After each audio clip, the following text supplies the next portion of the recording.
ሰላም ጤና ይስጥልን የአቢሲኒያ ዜና ተከታታዮች ለዛሬ ያዘጋጀንላችሁን ዜናዎች ይዘን ቀርበናል። ቻናሉን ሰብስክራይብ በማድረግ እንድትከታተሉን ከወዲሁ እንጋብዛለን።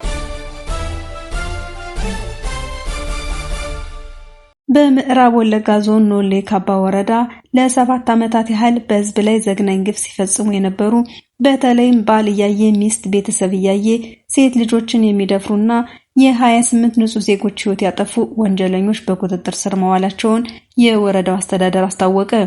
የወረዳው የሰላምና ሚሊሻ ጽሕፈት ቤት ኃላፊ አቶ ግርማ መዝገቡ ለቢቢሲ እንደገለጹት ተጠርጣሪዎቹ ዳንኤል ጸጋዬ በቅጽል ስሙ ጃል ወሰርቢና አዲሱ ባሻ በቅጽል ስሙ ጃል ኮቶቦ የተባሉ ግለሰቦች ናቸው። እነዚህ ግለሰቦች ላለፉት ዓመታት በኖሌ ካባ ወረዳ ነዋሪዎች ላይ ግድያ፣ የአካል ጉዳትና አስገድዶ መድፈር ሲፈጽሙ መቆየታቸውም ተገልጿል። ኃላፊው የወንጀሉን ክብደት ሲያስረዱ ባል ተቀምጦ እያየ ሚስትን ይደፍራሉ፣ አባትና እናት እያዩ ልጆቻቸውን ይደፍራሉ። ይህ በጉቴ ጢቂ፣ በኒያዶጌና በጉድቶ ሀሮ ቀበሌዎች በስፋት የተፈጸመ ነው ብለዋል። በተጨማሪም ሰዎቹን አግተው ወደ ጫካ በመውሰድ ከ400,000 እስከ 500,000 ብር ገንዘብ ይጠይቁ እንደነበርም ጠቁመዋል። በተለይም በ2017 ዓ.ም በጉድቶ ሀሮ ቀበሌ አቶ ግርማ ወርቅኔ የተባሉ ነዋሪ ቤት በሌሊት በመግባት ባለቤታቸው ምግብ እንዲያቀርቡላቸው ካዘዙና ከተመገቡ በኋላ ለመንግስት መረጃ ትሰጣለህ በሚል አቶ ግርማንና ባለቤታቸውን በጥይት ተኩሰው ገድለዋቸዋል። በዚህ ወቅት ከሟቾቹ 5 ልጆች መካከል ታላቅየው በጥይት ተመቶ የአካል ጉዳት የደረሰበት ሲሆን 5ቱ ህፃናት ወላጅ አልባ ሆነው ሜዳ ላይ መቅረታቸውን አቶ ግርማ መዝገቡ አብራርተዋል። በሌላ ጊዜም የሚሊሻ አባል የሆነውን ቻሌ ታሲሳ ከገደሉ በኋላ ባለቤቱን ከጸጥታ አካል ጋር ሂደሻል በሚል ብልቷን በዘግናኝ ሁኔታ በመጉዳት ህይወቷን እንዳጠፉ ተገልጿል። የቡድኑ መሪ የነበረው ሳሙኤል ቻላ ወይም ጃል ኢማና በ2016 ዓ.ም ከጸጥታ አካል ጋር በተደረገ ተኩስ የተገደለ ሲሆን እነዚህ ተባባሪዎች ግን ወደ ሸገር ከተማ በመሸሽ ስማቸውን ቀይረው ናስር መሐመድና ከድር ሁሴን በሚል ሲኖሩ ነበር። ይሁን እንጂ ቀደም ሲል በእነሱ ጥቃት ተፈናቅለው በሸገር ከተማ ይኖሩ የነበሩ ነዋሪዎች ባደረሱት ጥቆማ ጥር 2 ቀን 2018 ዓ.ም በሸገር ከተማ ፉሪ ክፍለ ከተማ በቁጥጥር ስር ውለዋል። የኖሌ ካባ ወረዳ ፖሊስ ወንጀል ምርመራ ክፍል ኃላፊ ምክትል ኢንስፔክተር ለማ መገርሳ እንደገለጹት ተጠርጣሪዎቹ ወደ ወረዳው ተወስደው ምርመራ እየተደረገባቸው ነው። ተጠርጣሪው ዳንኤል ጸጋዬ ቀብሮት የነበረውን አንድ ክላሽንኮቭ ጠመንጃና ጥይቶች አውጥቶ አስረክቧል። ወንጀለኞቹ ተይዘው ወደ ወረዳው ሲመጡ የኖሌ ካባ ነዋሪዎች በታላቅ ደስታ አቀባበል አድርገውላቸዋል። የአካባቢው ባለስልጣናት ግለሰቦቹ በመንግስትም ሆነ በጫካ ያለው የኦሮሞ ነጻነት ሰራዊት ወይም ኦነግ ሸኔ የሚፈልጋቸው ለግል ጥቅማቸው ሲሉ ህዝብን የጨረሱ ሽፍቶች ናቸው ሲል ገልጸዋቸዋል። ፖሊስ ቀሪ የቡድኑን አባላት እያደነ መሆኑንም አስታውቀዋል። ኢትዮጵያ የጎረቤት አገር ኤርትራ መንግስት በአማራ ክልል ለሚንቀሳቀሱት የፋኖ ታጣቂዎች የተለያዩ አይነት የጦር መሳሪያ ጥይቶች እየሰጠ ነው ስትል ከሳለች። ፌዴራል ፖሊስ ሮብ ጥር 6 2018 ዓ.ም ባወጣው መግለጫ ከ56,000 በላይ የተለያዩ የጦር መሳሪያ ጥይቶችን በቁጥጥር ስር አውያለሁ ብሏል። ፌዴራል ፖሊስ እነዚህን የጦር መሳሪያዎች የኤርትራ መንግስት ከኢትዮጵያ የውስጥ ባንዳዎችና ታሪካዊ ጠላቶች ጋር በማበር በትግራይ ህወሓት በኩል የተላኩ ናቸው ሲል ከሷል። ተያዙ የተባሉ ከ56,000 በላይ የተለያዩ የጦር መሳሪያ ጥይቶች ሲሆኑ ሲያጉዟቸው የነበሩ 2 ተጠርጣሪዎች ጋር በወልዲያ የፍተሻ ጣቢያ ላይ በቁጥጥር ስር መዋላቸውን አመልክቷል። ፖሊስ በስውር የተላኩ ያላቸው 41999 የክላሽ ጥይት፣ 14000 የብሬን ጥይትና 800 የድሽቃ ጥይት በአጠቃላይ 56799 ጥይቶችን በቁጥጥር ስር መዋላቸውን በማህበራዊ ሚዲያ ገጽ በወጣው መግለጫ አስታውቋል። መግለጫው እንደሚለው የጦር መሳሪያዎቹ በጸጥታ ኃይሎች ትብብር በቁጥጥር ስር የዋሉት ማክሰኞ ጥር 5 2018 ዓ.ም ነው። ኢትዮጵያ የባህር በር ጥያቄዋን ለመመለስ ያላትን አማራጭ እንደምትጠቀም ጠቅላይ ሚኒስትር አብይ አህመድ መግለጻቸውን ተከትሎ በሁለቱ አገራት መካከል ያለው ውጥረት እየተካረረ መጥቷል። የፖሊስ መግለጫ እንደሚለው ተጠርጣሪዎቹ ላይ በተደረገው ምርመራ የጦር መሳሪያ ጥይቶቹ ከኤርትራ መንግስት የተላኩ መሆናቸውንና ህወሓት መቀሌ ላይ ተቀብሎ ወደ አማራ ክልል በማስገባት ለፋኖ ለማድረስ ሲንቀሳቀስ ነበር። ጥይቶቹን ሲያጓጉዝ ተይዟል የተባለው ተጠርጣሪዎቹ ላይ ፖሊስ አደረኩ ባለው ምርመራ ጥይቶቹ በሻዕቢያ መንግስት እንደተላኩና ጽንፈኛው ህወሓት ከመቀሌ ወደ አማራ ክልል ሸዋሮቢት ለማድረስ መንገድ ላይ እንደነበሩ ተናግረዋል ብሏል። ህወሓት በበኩሉ በኤርትራ መንግስት ተልኳል የተባለውን የጦር መሳሪያ ጽንፈኛው ህወሓት ከትግራይ ወደ አማራ ክልል ለማስገባት ተንቀሳቅሷል የሚል የቀረበውን ክስ ውድቅ አድርጓል። የህወሓት ቃል አቀባይ ሚካኤል አስገዶም ጭብጥ የሌለው ውሸት ነው ሲሉም አጣጥለዋል።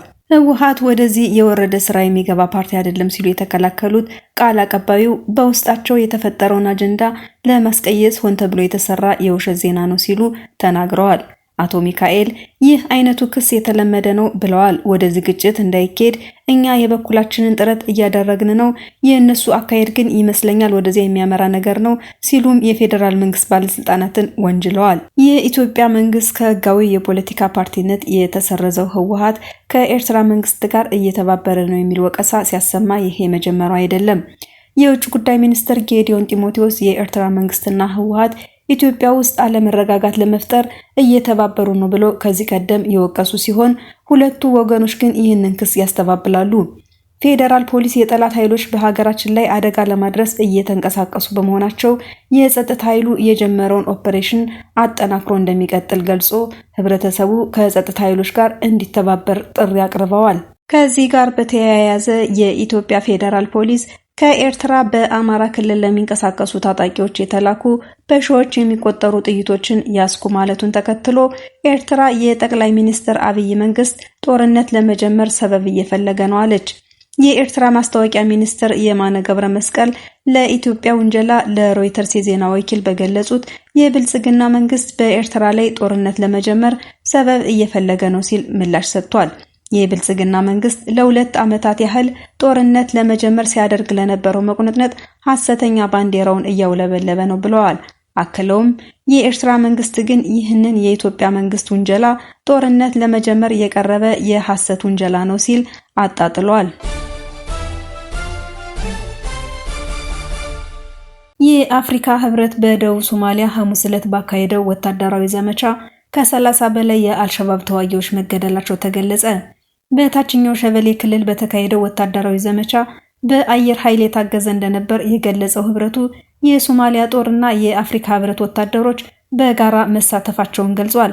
አፍሪካ ህብረት በወጣው መግለጫ በቅርቡ ከጌንደርሽና ጃሊብ ማርካ የባህር ዳርቻ አካባቢዎች ተገፍተው እንዲወጡ የተደረጉ ታጣቂዎች በወታደሮች ላይ ጥቃት መክፈታቸውን ተከትሎ እርምጃ መውሰዱን ተናግሯል። በምድርና በአየር በጥምረት የተፈጸመው ዘመቻ ከ30 በላይ የአልሸባብ ወታደሮች ሲደመሰሱ በርካቶች ደግሞ ቆስለዋል።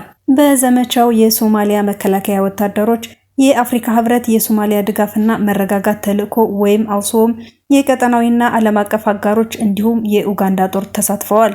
አፍሪካ ህብረት አክሎም ለጸጥታ አካላትና ለሶማሊያዊ ዜጎች ስጋት የሆኑትን ለማስወገድ ፈጣን እርምጃ መውሰዱን ገልጾ ተልዕኮ ሰላማዊ ዜጎችን መከላከልና የሰብአዊ ድጋፍ ደህንነቱ በተጠበቀ መንገድ እንዲደርስ ለማድረግ ቁርጠኛ መሆኑን አስታውቋል። አልሸባብ የሶማሊያ መንግስት ከ2 አስርት ዓመታት በላይ ሲዋጋ የነበረ ሲሆን አፍሪካ ህብረት ወሰድኩ ባለው እርምጃ ላይ ያለው ነገር የለም። አፍሪካ ህብረት የአልሸባብን እንቅስቃሴ ለመገደብና በሶማሊያ ዘላቂ ሰላም፣ መረጋጋትና ደህንነት እንዲኖር ለማድረግ በጋራ የሚሰራቸውን ስራዎች እንደሚቀጥል ገልጿል። ሳውዲ አረቢያ ከግብጽና ከሶማሊያ ጋር ወታደራዊ ጥምረት ለመመስረት ንግግር ላይ መሆኗ ተገለጸ። ሳውዲ አረቢያ ከተባበሩት አረብ ኤሚሬቶች የሚመጣባትን ቀጠናዊ ተጽዕኖ ለመግታት ከሶማሊያና ከግብጽ ጋር አዲስ ወታደራዊ ጥምረት ለመመስረት የሚያስችል ስምምነት በማጠናቀቅ ላይ ትገኛለች። ብሉምበርግ ጉዳዩን የሚያውቁት 2 ምንጮች ጠቅሶ እንደዘገበው የሶማሊያ ፕሬዝዳንት ሐሰን ሼክ መሐመድ በቀይ ባህር ደህንነትና በጥልቀት ወታደራዊ ትብብር ዙሪያ ስትራቴጂካዊ አጋርነትን ለመመስረት ያለመውን ይህን ስምምነት ለማጽናት በቅርቡ ወደ ሳውዲ አረቢያ ያቀናሉ ተብሎ ይጠበቃል። ሶማሊያ በዚህ ሳምንት ከተባበሩት አረብ ኤሚሬቶች ጋር የነበራትን የጸጥታና የወደብ ስምምነቶች ያቋረጠች ሲሆን ለዚህም እንደ ምክንያት የጠቀሰችው ኤሚሬቶች አንድ የየመን ተገንጣይ መሪ በሶማሊያ ግዛት በኩል እንዲያልፍ በማድረጋቸው ሉዓላዊነቴ ተጥሷል የሚል ክስ ነው።